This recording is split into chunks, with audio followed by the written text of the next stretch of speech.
the relation between arrays and pointers, because we know that array is also kind of variable that can hold same kind of elements, more than one members, right? So we know that array is a collection of elements with same data type. So they are having multiple values, but at the same time they are going to be stored at some memory location, right? Array is also stored in some memory location, so we can also use pointer to point an array. But how you can point the pointer to an array, that I am going to show you in this video, right? So as we can see, we will start with the base address. So if you know that array elements will be stored in contiguous memory location, that means suppose I am storing my name Komal to an array, character array, right? So suppose k is on 200 place, the address of k is 200, then O is stored at 201, M is stored at 202, and so on, right? So it will be assigned contiguous memory location, that is called contiguous memory location is assigned to an array. But where the first element, the element at the 0th index is stored, is known as the base address. So the array starts, so whenever I am declaring an array, the enough amount of memory is allocated to that particular array to store all its elements, and the first element where it is stored is known as the base address of an array. So you can see the written over here that the base address is the location of first element, index 0 of an array. The compiler also defined the array name as a constant pointer to the first element. So suppose I'm going to write it in a whiteboard that how exactly this look like. So don't worry if you don't understand the theory. I am just giving this notes so that you can prepare good notes for your mid-semester exams. Now in the next slide we are going to see the declaration. So here I have declared one array X, which is named as X, having 5 elements 1, 2, 3, 4, 5. So basically it is integer array. Now suppose that the base address of X is 2500. That means base address means the address of the first element. That means the value 1 will be stored at address 2500, and each integer require 4 bytes. So suppose in that system integer variable is acquiring 4 bytes. So for storing 1 I need 4 byte, then storing 2 I need 4 byte, for 3 I need another 4 bytes, so on. So from address 2500 to 2504 there will be 1 will be stored, right? Because it acquires one integer element acquire 4 byte in that system. Now after that it will start storing the second element, that is 2. So 2 will be start storing from 4. So 0, 1, 2 and 3 is occupied by one element. Then 4, 5, 6 and 7 will be occupied by second element. Then 8, 9, 10 and 11 is occupied by third, and from 12 it will be starting with another elements, right? So this is how it will be storing the array elements, right? So you can see how array element can be stored. So you can say that address of x0 equal to 2500 here, that address of x1 equal to plus 4, right? So we already covered the scaling factor. Now p equal to x, here p is address. But what if I return asterisk x, asterisk p. Asterisk p is value pointed by p, but simple p is equal to x. That means here x is array name, right? So I am assigning address of x to p. Here I have not written AND sign. If you want to write AND sign, then you have to mention that you are assigning address of first element to p. So either you can write p equal to x. X is array and its base address will be assigned to p, that is 2500. But if you are not writing like that, if you want to use the ampersand, the AND sign, then how you can use p equal to AND address of x0, that is the address of element at 0th index. So these both are equivalent. So we can access successive value of x, that is x0, x1, x2 and so on, by using p++. So in the video of scaling factor, I have already mentioned that if you are doing p++, that doesn't mean that you are simply adding 1 to my address. You are adding size of data type, right? So here x is integer, array is integer, and the pointer is also pointing to an integer array. So you are doing p++, that means you are adding size of integer in that system. In my program, I have assumed that this integer is taking 4 bytes, so every time it will add 4 to my address. I hope you have gone through the video of scaling factor. So p equal to address of x0, that is 2500, p plus 1 equal to address of x1, that is 2504, and so on. This is how you can write it. Also, you can write, p plus I asterisk p plus I. So value stored at p plus ith location. So p plus I asterisk will be similar to x of I. The element x of I, array x of I or x of 0 can be written as p plus 0 asterisk, right? X of 1 can be written as p plus 1 asterisk. So this is how you can assume the generalized form, because we are going to use loops with pointers and arrays. We are going to use this mixture. At that time you must know this concepts.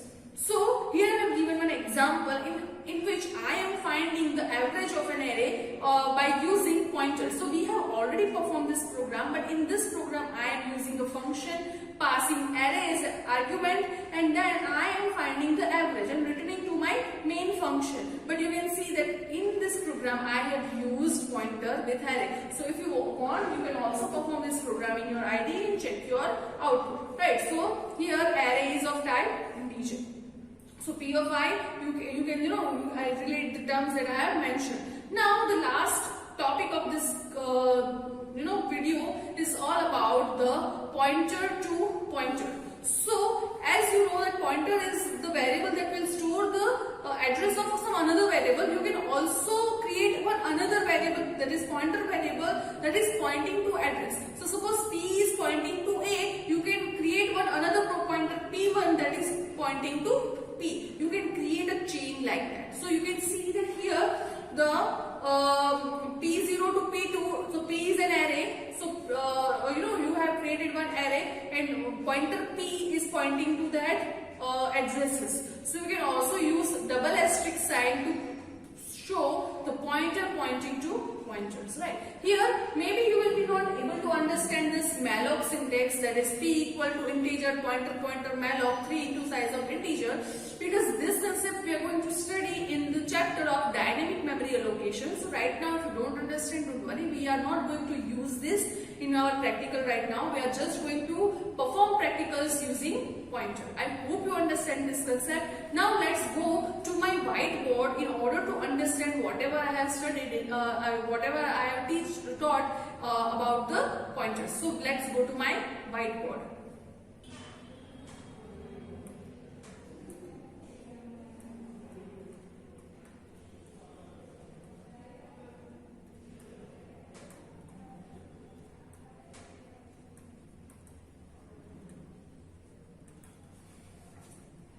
Hello everyone.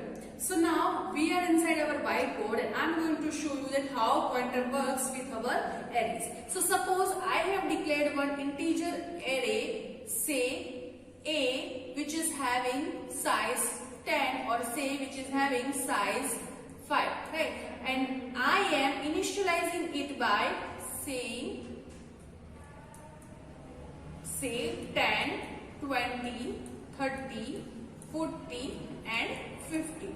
So in my memory somewhere this array is stored in contiguous memory location like this. So 10, 20, 30, 40 and 50 will be stored like this.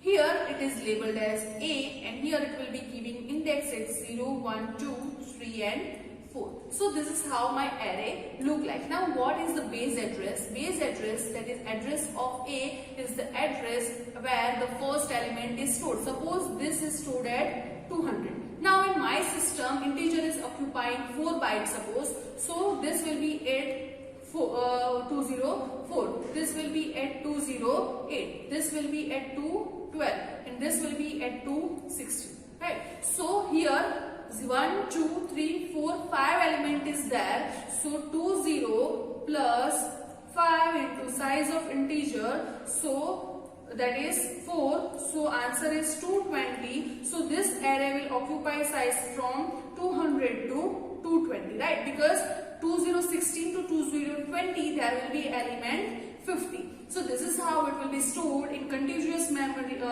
locations in my system. So this is how array is stored. So suppose if I am declaring one pointer, integer pointer, because array is integer, that's why I am taking integer pointer, and if I am telling p equal to a, that means I can write this. This is valid, but I cannot write this. I cannot write this. This is wrong. But this is valid. So that means P is having value base address of A, which is 200 in our case. Right. So you can do it like this. If you don't want to write like this, then also you can write it as, write it as say P, let me change the color. So you can write it as P equal to and A of 0, which is similar, so it will be 200 only, right? So this is how you can use arrays with pointers. Now let me erase extra terms. So I am just erasing this. Now here, as you know that P equal to say if it is P equal to A. So if we are writing P plus 1, that means A of 1. This was P of 0, right? P plus 0, A plus 0.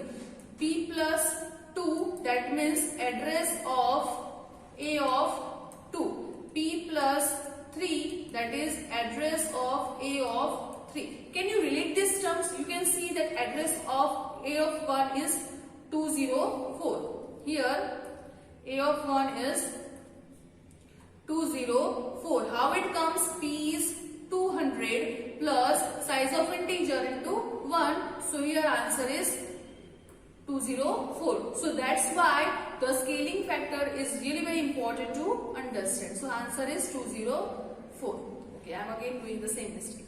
Okay, so this is how it. So this is addresses. This is addresses. What if I access value address? What if I access A of 1, not address of A of 1? So I can simply do asterisk over here. That means value pointed by P plus 3, value pointed by P plus 2, value pointed by P plus 1. That means A plus 1. So here I can say P plus 1 asterisk equal to A of 1. So here P plus 1 is having answer 10.